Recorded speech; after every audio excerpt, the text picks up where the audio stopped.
Hello guys, what is up? This is Tanshu, and in this video we will talk about the how aggregation pipeline works. Okay, so this is an example of aggregation pipeline. So I created just a small example of it. So I create a dummy database scheme and some model also.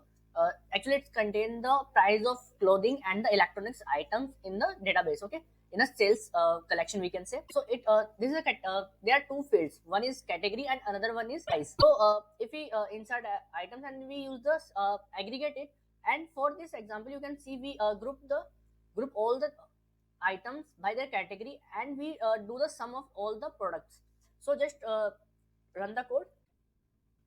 So here you can see total price of the electronics like 225 and the 125. Okay, electronics and the clothing.